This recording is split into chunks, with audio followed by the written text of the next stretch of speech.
Exercise 3.1 question number 1 करेंगे। Question number 1 में उसने कहा है कि right the number of rose and the number of column in each matrix. तो हमें यहाँ डिफरेंट टाइप्स ऑफ मैट्रिक्स दी हैं। ए की वैल्यू है, ए मैट्रिक्स में हमें वहाँ 0 0 0। अब यहाँ पे जो हॉरिजॉन्टल लाइंस होती हैं वो इसकी रोज होती हैं, उनको हम बोलते हैं रोज, और जो वर्टिकल लाइन कॉलम। अब आप देखिए यहाँ कितनी रोज हैं, 2 रोज। तो नंबर ऑफ रोज और number of column, COLU of matrix A of A. तो नंबर ऑफ रोज कितनी है, 1 and 2। नंबर ऑफ कॉलम कितने हैं, 1 and 2। तो ये हमारा इसी क्वेश्चन में आगे जाके डी दिया गया है, क्या है, 2 4 7। कितनी रोज हैं, 3। Number of rows of B which is equal to 3 and number of column of B which is equal to कितने कॉलम है, 1, क्योंकि वर्टिकल लाइन है। उम्मीद करता हूँ इसकी समझ आ गई होगी।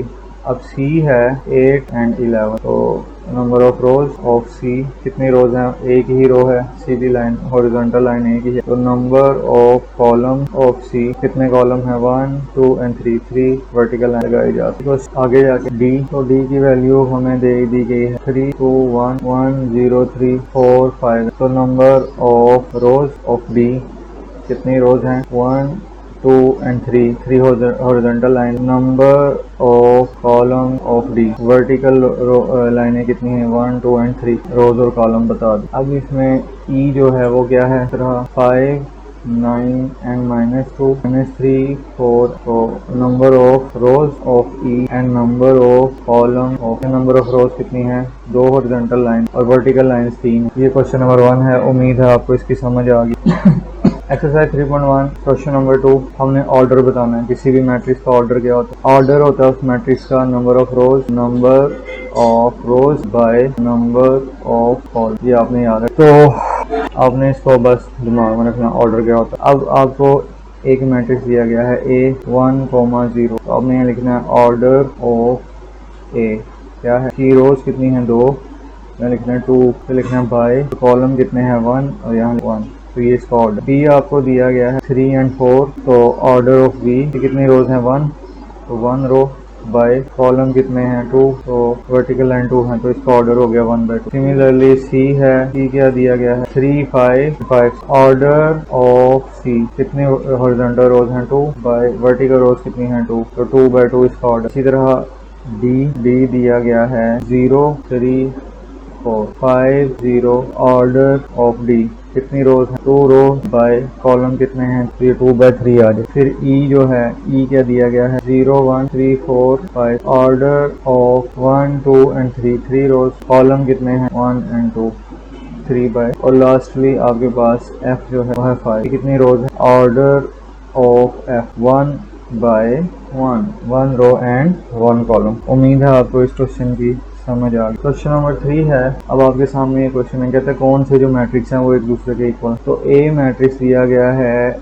0 3 4 and 1। और आप देखिए यहाँ पे एफ मैट्रिक्स जो है वो क्या है, एफ मैट्रिक्स है 3 -3 3 + 1 3 and 1। अब ये देखिए 3 में से 3 माइनस हो रहा है तो क्या आएगा, 0। 3 में 1 प्लस हो रहा है तो क्या आया, 4, और यहाँ आया 3 1। और आप देखिए ये जो ए की वैल्यू है वही एफ, दोनों मैट्रिक्स एक दूसरे के इक्वल हैं, तो A इक्वल है F। इसी तरह अगर आप देखें B मैट्रिक्स, तो B मैट्रिक्स क्या है, 9 - 7। तो यहाँ आप देखिए D में क्या लिखा है, 5 + 4 और -8 + 5 में हम 4 को प्लस करेंगे तो क्या हो जाएगा, 9 -8 में +1 करेंगे तो क्या आएगा। तो आप देखिए B और D दोनों एक दूसरे के इक्वल आ गए, ये इक्वल में। सी मैट्रिक्स देखिए क्या है, सी मैट्रिक्स है 2 × 3 2 × 2 4 + 4 देन 2 - 1 4 - 2 3 + 0। हम इसको सिंप्लीफाई करेंगे, 3 × 2 क्या आया, 6, 2 × 2 क्या आया, 4 4 + 4 क्या आया, 8, 2 में से 1 गया 1, 4 में से 2 गया 2 और 3 ऐसे ही रहा। तो आप देखिए जो सी का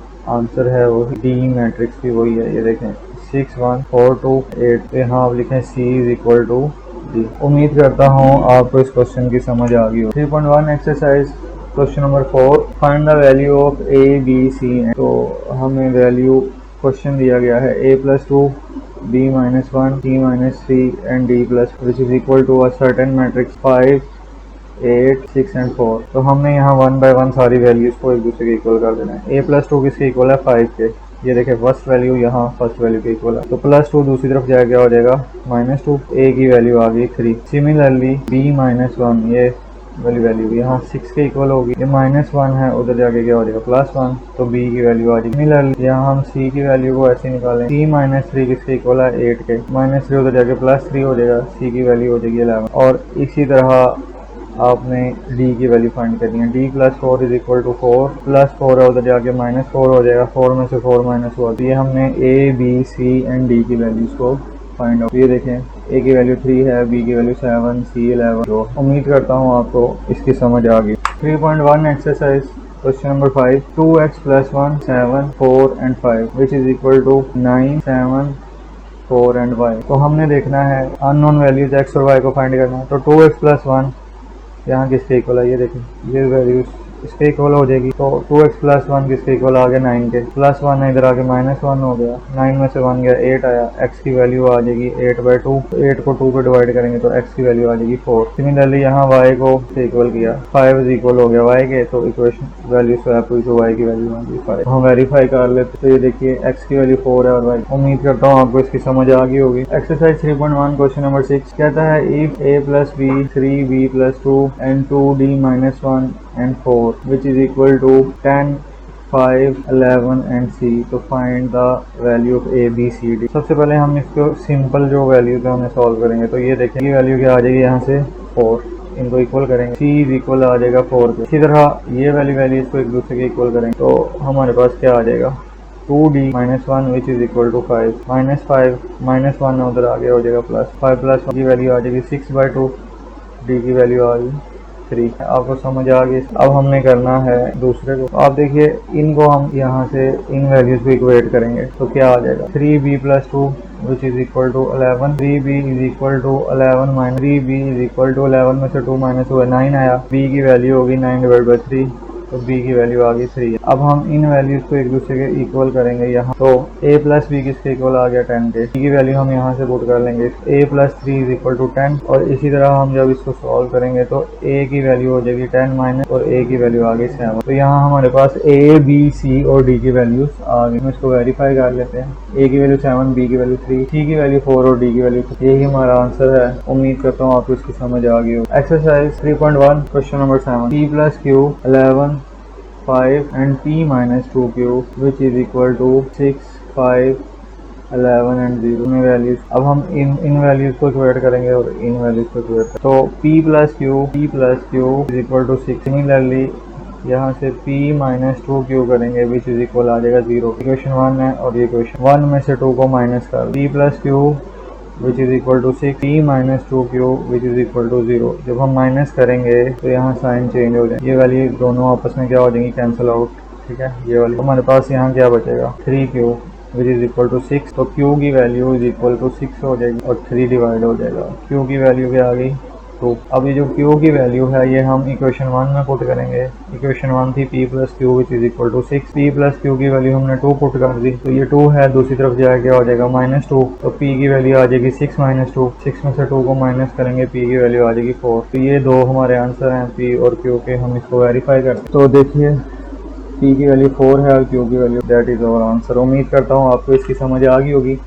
अगर आपको हमारा चैनल हेल्पफुल लगा है तो हमारे चैनल को सपोर्ट करें, लाइक करें, शेयर करें और सब्सक्राइब लाजमी करिएगा, क्योंकि हमें आपके सपोर्ट की ज़रूरत है।